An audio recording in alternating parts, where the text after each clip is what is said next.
बिस्मिल्लाहिर्रहमानिर्रहीम। अस्सलाम वालेकुम यूट्यूब फैमिली, कैसे हैं आप? शुक्र अल्हम्दुलिल्लाह मैं बिल्कुल ठीक ठाक हूँ। अल्लाह ताला से दुआ करती हूँ आप भी जहाँ रहें खुश रहें, हंसते मुस्कुराते रहें, देश में रहें परदेश में रहें। अल्लाह पाक आप सबको अपने हिफ्ज़ मान में रखे। अल्लाह पाक सबकी कमाई में बरकत है। आज ही खैर खैर से आगाज़ हुआ है हंडिया से। हंडिया नहीं, आज हमने बनानी, आज हमने बनानी है बेसन वाली रोटियाँ। ये देखें, ये हाथ से क्रश करने से भी धनिया कितना खूबसूरत क्रश हो जाता है और इतनी ज़्यादा खुशबू आ रही है इसकी, कहने की यार। जितना बेसन था उतना ही मैंने इसमें आटा मिक्स किया है, नमक डाला है, मिर्चें डाली हैं, अजवाइन डाली है, सूखा धनिया डाल रही हूँ। पीसा हुआ जो सा इसके अंदर नहीं डलता, इसके अंदर वो सारी चीज़ें डलती हैं जो आप पकौड़ों में डालते हैं। इसमें धनिया डलेगा, हरी मिर्चें डलेंगी, अनारदाना भिगो के रख दिया है वो भी कूट के डालते हैं, प्याज भी डलेगा इसमें। सारा कुछ डाल के मैं बस बेटी की मदद कर रही हूँ, रोटियां बेटी ने ही पकानी है। इसके बाद फिर ऊपर जाना है, ऊपर जाके इंशाल्लाह ताला अपने पौधों की भी आपको अपडेट देती हूँ।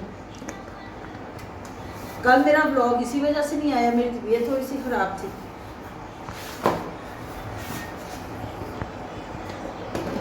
चलिए जी बाकी चीज़ें करते हैं डाल के, तो फिर आपको दिखाते हैं।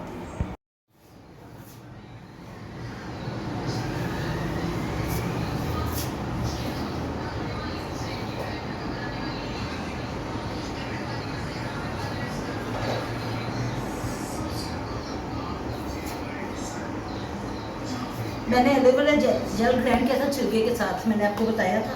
ये देखिए, ये 3 दिन हो गया फ्रिज में पड़ा हुआ है। जो कल मैंने परसों मैंने उतारे थे वो भी रखे हुए थे, अब मैंने सुबह उनको भी काटा है। तो ये देखिए, ये ऐसे निकल रहे हैं इसके सारे वो छिलके। बस आपने कुछ नहीं करना, आपने आपका जो अपना लौंग का दुपट्टा है या आप बाजार से लौंग का कोई पीस ला के रख लें। वैसे इसकी ज़रूरत भी पड़ती है, लौंग का सूट तो हर कोई पहनता है। अगर आपके पास कोई पुरानी कमीज है बड़ी हुई, उसका पीस आप निकाल के रख लें और इस तरीके से आपने उसको कर लेना है।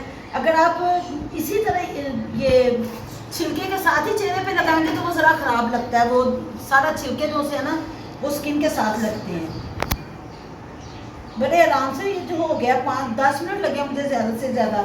बेटी अनारदाना ग्राइंड कर कूट रही थी, उतनी देर में मेरा ये काम हो गया।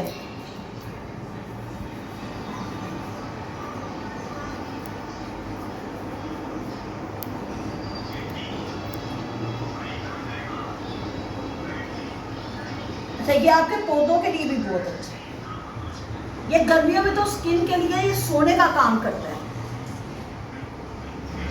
ये लीजिए, ये मेरी चीज़ ज़्यादा हो गई है। उस तरीके से आप जेल निकालते हैं ना तो वो ज़रा ना मुश्किल से निकलता है थोड़ा सा। अगर तो आपका एलोवेरा का जो पत्ता है वो ज़्यादा मोटा है, चौड़ा है और ज़्यादा लंबा है तो उसके अंदर से निकालने में थोड़ी सी आसानी होती है। अगर जिस तरह मेरे छोटे छोटे पतले पतले थे उस तरह निकालने में ज़रा मुश्किल होती है। तो मैंने क्या किया था, मैंने सारा ग्राइंड कर लिया था, उसके बाद मैंने इसको निकाल लिया था। अब तकरीबन 2 से 2.5 घंटे में इसको इसी तरह ही छोड़ दूँगी। ये देख लीजिए, ये बिल्कुल जल है। ये देखिए, ये सारी जेल है। बेटी ने सिर्फ थोड़ा सा पानी डाला था कि जिससे ग्राइंड होना ये शुरू हो जाए। उसके बाद उसने इसको अच्छी तरह ग्राइंड कर लिया था। अब इसको मैं रखूँगी फ्रिज के अंदर, जिस वक्त मुझे ज़रूरत पड़ेगी। मैं तो इसके स्कूप भी अगर ज़्यादा मेरे पास हो जाए ना मेरा, तो मैं वो होती है ना जिसमें हम बर्फ़ बनाते हैं, छोटी छोटी वो सिपियाँ वो होती हैं जिसमें वो फ्रीज़र में रख लेते हैं, उनके अंदर भी डाल के मैं ब्लॉक्स बना लेती हूँ। जब हमने इस्तेमाल करना ना, एक ब्लॉक निकाल लें आप, उसको पूरे चेहरे पे ना रब कर लें, पूरे चेहरे पे, गर्दन पे, आगे पीछे, स्किन पे, पाँव पे, आप पूरा एक आराम से कर सकते हैं। और उसको करके ना आप तो इस्तेमाल कर लें, वो आपका काफ़ी देर तक चलता है। इसके अंदर मैं डाल लेती हूँ 3 चावलों का आटा भी डालती हूँ, इसके अंदर मैं बेसन भी डालती हूँ। इसके अंदर नींबू नहीं मैं डालती क्योंकि मेरी बेटी है, उसकी स्किन जो सी है वो ऐसी नहीं है कि उसके ऊपर नींबू लगाया जाए, इसलिए मैं नींबू नहीं डालती। लोग नींबू भी डाल लेते हैं। अगर आपकी स्किन सेंसिटिव नहीं है तो आप नींबू भी डाल सकते हैं इसके अंदर। और इसके अलावा वो जो होती है मसलों की दाल होती है वो भी आप ग्राइंड करके डाल सकते हैं। ये सब चीज़ें इसके अंदर आप डाल के उसको मिक्स करें। मुल्तानी मिट्टी भी डाल लें और पूरा लेप जिस तरह होता है ना स्किन के ऊपर लगता है, जैसे आप फिशअप करने के बाद आप वो लगाती हैं स्किन के ऊपर, उसके साथ इसके अंदर कच्चा दूध भी डाल सकती हैं। अगर कच्चा दूध नहीं है तो आप पैकेट एक मंगवा लें दूध का, सूखे दूध का, वो उसमें थोड़ा सा डाल ऐड कर लें।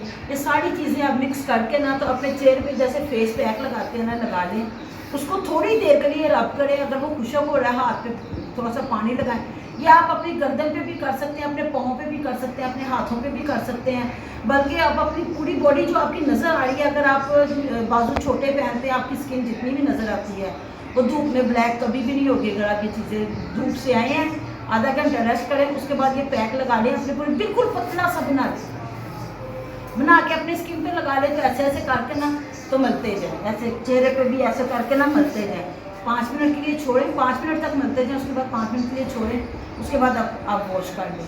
आप देखेंगे कि धूप का असर तो ख़त्म हो गई, जो बाहर का गंद वगैरह चेहरे पे आता है ना वो उसको भी ये साफ़ कर देती है बिल्कुल अच्छी तरह। मैं बिल्कुल इग्नोर करती हूँ। मेरी अगर आप बेटी के हाथ देखें तो उसकी ये चीज़ सी थी ना, वो ब्लैक रहती थी, कुछ भी इस्तेमाल कर लेती थी, नहीं सही होती थी।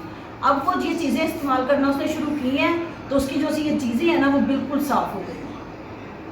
तो ये आपकी जितनी भी वो ब्लैक आपके चेहरे पे हो जाते हैं, आपके नोज पे ब्लैक हेड्स आते हैं, उनको भी ये साफ़ कर देती हैं। तो इंशाल्लाह ताला अब गर्मियाँ आई हैं, मैं शुरू करूँगी, मैं आपके साथ भी शेयर करती जाऊँगी। मेरी स्किन तो आप देख ही रहे हैं, ये मेरी स्किन में ये जो सी चीज़ है ना, ये मेरे दाने बनते हैं स्किन के अंदर और उसके बाद उनका कलर ऐसा हो जाता है। इस वजह से इसका भी कोई इलाज नहीं है जहाँ तक मुझे पता है। मैंने तो काफ़ी डॉक्टर्स को दिखाया है। अगर किसी को पता है कि इसका कोई इलाज है तो मुझे ज़रूर कमेंट बॉक्स में बताएं, क्योंकि इससे मैं बहुत ज़्यादा परेशान हूँ।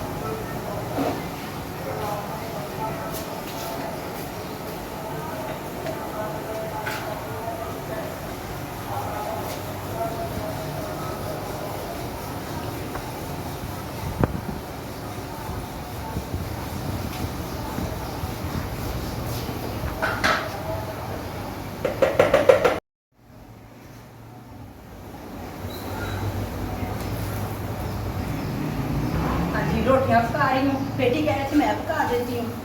मैं कहा आप खड़ी होके कहाँ पकाओगे, आप मुझे दे दो। शुक्र है तुम तो इलाज तबीयत ठीक है। जब इंसान की तबीयत ठीक हो ना फिर उसका खुद ही दिल करता है कि वो काम करे।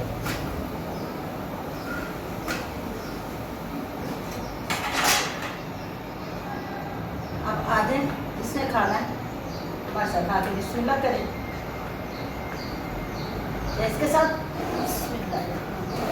इसके साथ पुदीने की चटनी भी है, इसके साथ दही भी है।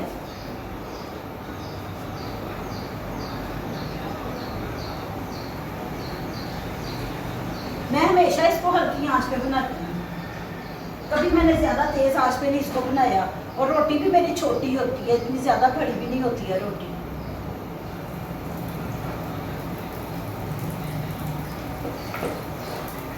बहुत ज़्यादा घी लगाओ तो कासम साहब दोस्त है वो नाराज़ हो जाते हैं। उनको शुरू से ही आदत है, वो ज़्यादा घी लगा के रोटी नहीं खाते। वो पराठा भी होगा ना, कहेंगे पराठा रेड भी होना चाहिए और उसमें घी भी कम होना चाहिए। इस बात से मेरी बच्चियों के साथ बहुत ज़्यादा कासम साहब की बहस होती है। वो कहती हैं कि किस तरीके से हम आपको घी कम लगा के पराठा करारा बना के दें।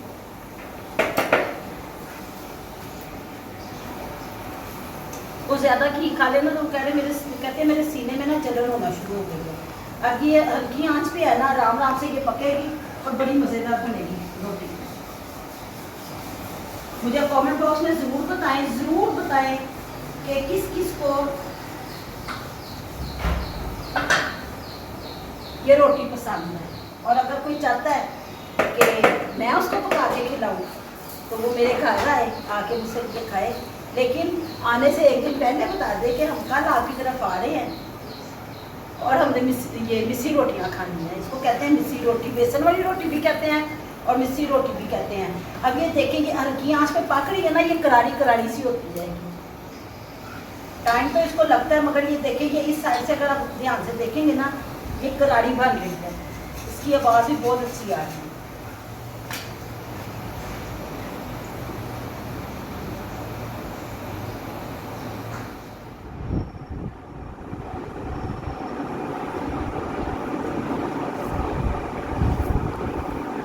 रोटी पका ली थी, कासिम साहब का इंतज़ार कर रही थी, वो आए तो उनके साथ बैठ के खा लें।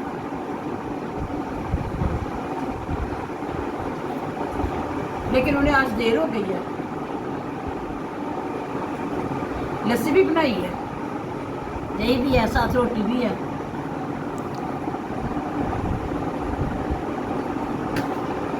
आज हमारे साथ आके बिस्मिल्लाह करें। बेटी के लिए भी निकाल के रख दिया, अभी कासिम साहब जब आएंगे तो फिर जाके बेटी को भी दे आएंगे। साथ नीचे भी भिजवाई है। ये सुगात होती है, मैं जब भी पकाती हूँ ना, मैं ज़रूर देती हूँ, चीज़ जिसको देनी हो ना मैं ज़रूर भेजती हूँ।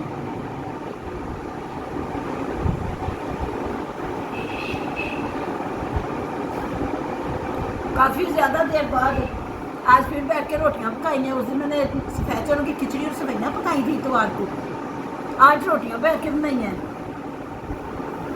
आटा बेटी ने गूंद दिया था। एक रोटी छोटी सी पकाई थी चेक करने के लिए नमक मिर्च ठीक है, वो पकाई है, नमक मिर्च कम थी, आटा गूंदा तो उसी वक्त पेरे करके तो मैंने साथ ही रोटियाँ पका ली हैं। बेटी कहती रही है कि मैं पकाती, मैं कहा अब मैं बैठ गई, मेरे हाथों पे आटा लग गया, अब मैं खुद ही बैठ के बना लेती हूँ।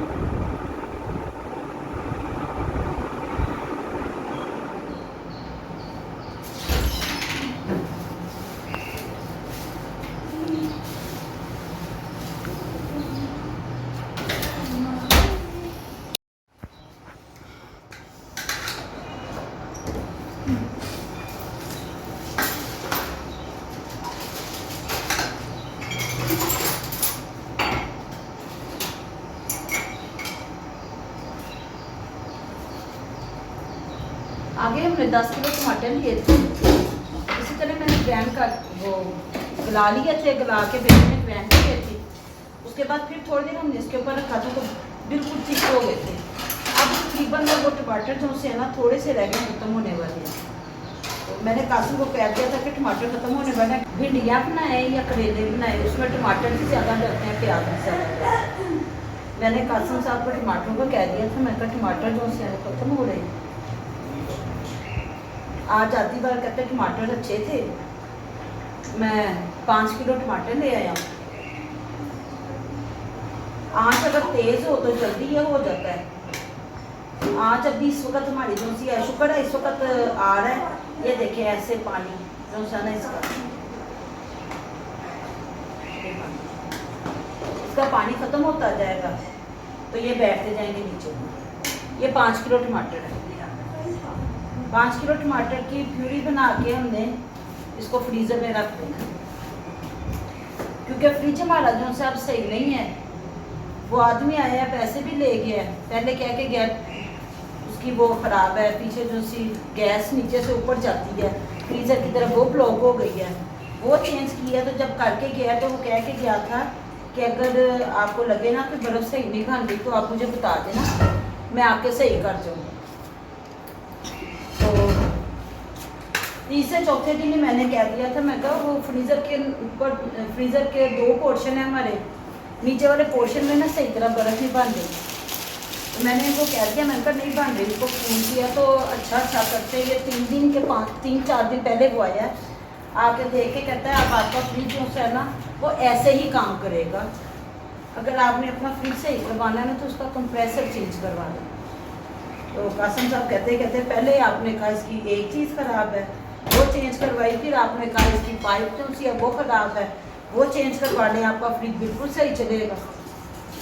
वो चेंज करवाया है। अब आप कह रहे हैं इसका कंप्रेसर ही चेंज करवा दें। तो मैंने फिर कासिम साहब से ये कहा था, मैं कहा था किसी और को बुला के दिखाएं। वो कह रहा था ये क्या प्रॉब्लम है, क्योंकि गैस भी को डाल के गया है, इसमें सारा कुछ सब कुछ करके गया है, उसकी पीछे से पूरी पाइप जो सी है उसने चेंज की है हमारे सामने। तो समझ नहीं आ रही कि कूलिंग क्यों नहीं कर रहा। इस वजह से अब हमने जो चीज़ भी उसके अंदर रखनी है ना, महदूद ही रखनी है, लामहदूद हम नहीं अब रख सकते उसके अंदर। टमाटर जो से हमारे मेरे पास तो टमाटरों के 3 जार थे, अब आधा जार रह गया। मैं कहा 5 किलो ले आए, फिलहाल ये बना के रखें। अब देखिए गैस या तो चली जाएगी या इसी तरह ही आती रहेगी, तो जब जाकर दोबारा आएगी तो फिर हम इसको ग्राइंड करेंगे, क्योंकि इसका पानी जब तकरीबन सारा खुशक हो जाता है ना, इतना क्रैक है कि जिससे आप आसानी से इसको ग्राइंड कर सकें। तो वो जब ग्राइंड करते हैं ना तो उसके बाद ज़्यादा टाइम नहीं लगता इसको और ज़्यादा खुशक करने। इसका ये होता है कि अब 5 किलो टमाटर अगर इतने हैं ना, ये ग्राइंड होके थोड़े से रह जाएंगे। तो पहले तो मैं इसमें सिरका भी थोड़ा सा डाल लेती थी, लेकिन अब मैं सिरका नहीं डालती, मैं इसी तरह बस ग्राइंड करके ना तो इसको रख लेती हूँ। मेरा आज का व्लॉग भाई यहाँ तक ही था। अभी फ़िलहाल हम ऊपर नहीं गए, तो इंशाल्लाह ताला ऊपर जाएंगे तो फिर मैं ऊपर का भी व्लॉग बनाऊँगी। फिर फ़िलहाल मैं अब थोड़ी देर रेस्ट करने लगी हूँ।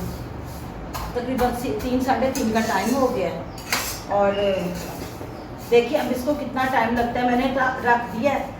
अब ये मेरी जो सी बेटी है वो इंशाल्लाह ताला ग्राइंड करेगी, ग्राइंड करके तो फिर मैं आके चेक कर लूँगी कि क्या किस तरीके से इसने कितनी इसके नीचे आंच रखनी है, क्योंकि अगर तेज़ आंच होगी, जब ठीक हो जाता है तो आंच बिल्कुल हल्की रखनी पड़ती है। तेज़ आंच होगी तो नीचे से लग जाएगा। उस हिसाब से करके तो फिर हम इसको रख देंगे। और लाइट भी हमारी चली गई है। अब देखिए कवर, एक तो लाइट ने भी बहुत ज़्यादा तंग किया। चले दुआ में याद रखा करें, प्यारा सा कमेंट कर दिया करें, प्लीज़ कर दिया करें, इससे ज़रा दिल खुश हो जाता है। और अगर मेरी कोई रेसिपी अच्छी लगती है तो वो मुझे ज़रूर बताएं। अगर आपको मेरे प्लांट्स अच्छे लगते हैं, उसके बारे में अगर आपने कुछ बताना है मुझे कि ये चीज़ आप इस तरह करेंगे, इस तरह करें, या कुछ मुझसे पूछना है तो मैं आपको ज़रूर बताऊंगी। और या आपने अगर कुछ मुझे बताया होगा तो मैं उस पर भी अमल करूँगी इंशाल्लाह ताला। मिलेंगे अब आपसे एक अच्छे से प्यारे से व्लॉग में। इजाज़त दीजिए, अल्लाह हाफ़िज़, दुआ में याद रखिए।